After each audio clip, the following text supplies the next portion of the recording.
বিসমিল্লাহির রহমানির রহিম। হে সমস্ত জগতবাসী, আজ আমি শামীম আলী চিশতি আপনাদের সামনে যে আলোচনাটি নিয়ে হাজির হলাম, সে আলোচনাটি হলো, দেখুন, যে অনেক মানুষের আফসোস থাকে, জীবনে কি সাধনা করলাম, জীবনে কি করলাম। তাই তারা একটা কথা বলে থাকে যে বাক্য শুদ্ধ হবে কি দিয়ে, যে কিছু বললে হবে, নিজের জন্য বা অন্যের জন্য কিছু বললে সেটা হবে। তাহলে এই সাধনাটি কি সাধনা এবং এই সাধনাটি কিভাবে করতে হয়, আমি আপনাদেরকে দু একটা পন্থা দেখাবো। সেটি হলো, দেখুন, সবচেয়ে কম কষ্টে যেটা, আপনি একটা না 12 বছর মিথ্যা কথা বলবেন না। এই মুখে যা বলবেন তা লেগে যাবে, ফলে যাবে, হয়ে যাবে। এটা হলো একটা সাবজেক্ট। আরেকটা সাবজেক্ট হলো যে মুখে কিছু বলে দিলে হয়ে যাবে, তখন সেই ব্যক্তিরা যদি সাধন ভজন এবং গুরু ভক্তির দ্বারা, গুরু প্রেম ভক্তির দ্বারা যদি কোনো ভক্ত এমনভাবে আছে যে গুরুর চরণের দিকেই তাকিয়ে থাকে, উপর দিকে তাকাবে ওরকম শক্তি তার হয় না, এত ভক্তি, এত প্রেম। আর এটা কি বলা হয়, ভয়, ভক্তি, প্রেম একেবারে 3, মানে একেধারে 3। তাই আমি বলবো যে মানুষ যখন যে মুর্শিদ প্রেমে ফানাফিল্লা হয়ে যায়, ফানাফিল্লা কি, ফানাফি আল্লাহ, ফানাফি আল্লাহ মানে একটা মানুষ যখন মুর্শিদ রূপে ফানাফি আল্লাহ হয়ে যায়, তখন যে আল্লাহ যে আছে তিনি মুর্শিদ রূপে সেই ভক্তের মধ্যে বিলীন হয়ে যায়। ফানাফিল্লাহ হইলে তখন তার মধ্যে মুর্শিদ এসে যায়, তখন ওই মুখে যদি কাউকে কিছু বলে তা হয়ে যায়। তাহলে আজকের যে কথাটি, যে মানুষ বহু সাধনা করে, মুর্শিদ না ধরে যদি সাধনা করে, তাহলে তাদের বাক্য ফলবে, এরকমই ফলবে যে ঝড়ে বগ মরেছে, ফকিরের কেরামতি বেড়েছে, এরকম হবে। কোনো দিন 10টা বলেছি, একটা লেগে গেছে, না, এটা নয়। আপনি 10টা বলেছেন, 9টাই হতে হবে। 100 বলেছেন, 95টা হতে হবে। তাহলে আপনি বাক্য শুদ্ধ ওলা একজন মানুষ। তো এখন যে কথাটি বলবো, যে বাক্য শুদ্ধ হতে হলে হৃদয় শুদ্ধ হতে হবে, কল্প শুদ্ধ হতে হবে, আর প্রেমে তার চোখে পানি ঝরতে হবে। তো এরকম ফানাফিল্লা একটা লোক যদি মানুষের মাথায় হাত বুলিয়ে দিয়ে, যাও বাবা তুমি অসুস্থ আছো, ভালো হয়ে যাবে, ভালো হয়ে গেছে।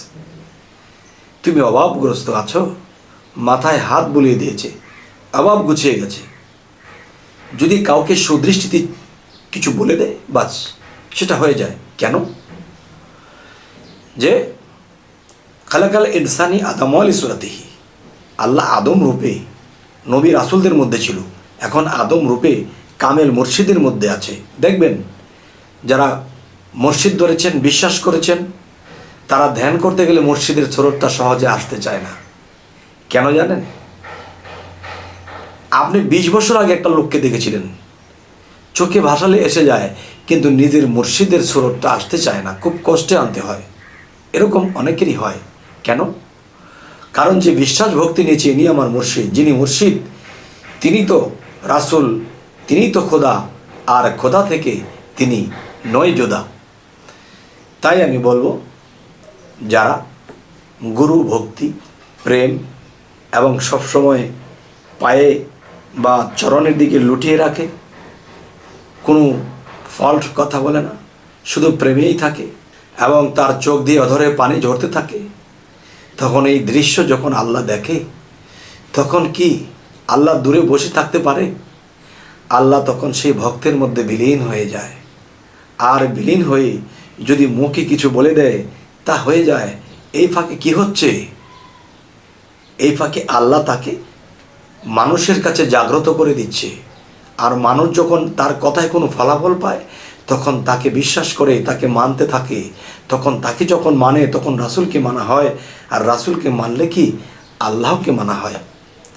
তাই বলা হয়, আমি করব খোদার কাজ, খোদাই করবে আমার কাজ, বাস এই কথাটাই বুঝতে হবে। কিরকম? আমি আল্লাহর প্রেম ভক্তিতে ডুবে আছি, আর আল্লাহ আমাকে জাগ্রত করছে। কিরকম? সমস্ত মানুষের মধ্যে আমাকে তুলে ধরছে, যে আমাকে দিয়ে কিছু বলিয়ে দেয় তা ফলে যায়, আমাকে দিয়ে কারো মাথায় হাত ছুঁয়ে দেয়, হয়ে যায়। বাহ, করছে কে? আল্লাহ। নাম হচ্ছে কার? তার। তাহলে তার মধ্য করে আল্লাহ প্রকাশ হচ্ছে মানুষের মধ্যে। তাই আমি বলবো, হে সমস্ত জগতবাসী, যে মুখে যা বলবেন তা ফলবে, এটা কি সোজা কথা বাবা? অনেক কঠিন। সেটা কঠিনটা কি? যে আমার মুর্শিদকে, আমার আল্লাহকে, আমার গাউসুল আজমকে যদি আমি হৃদয়ে বর্ষণ করতে পারি, আমার হৃদয়ে বসাইতে পারি, তখন আমার হৃদয়ে বসে তিনি তো আমার মুখ দিয়ে কথা বলবে।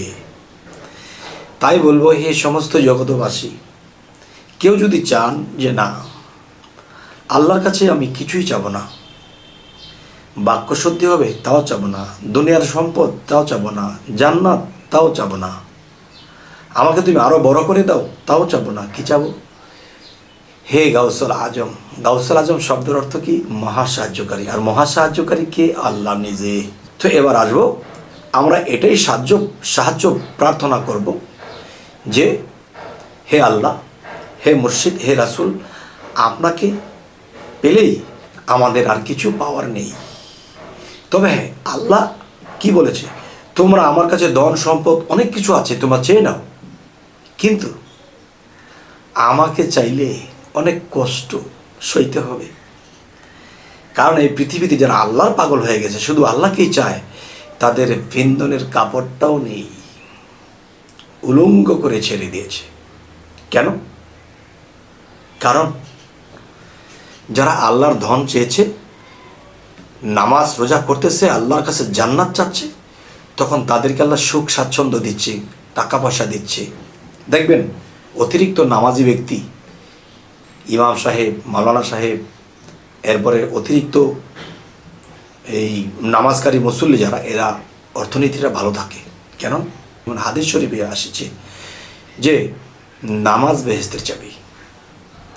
নামাজ বেহেশতের চাবি কেন?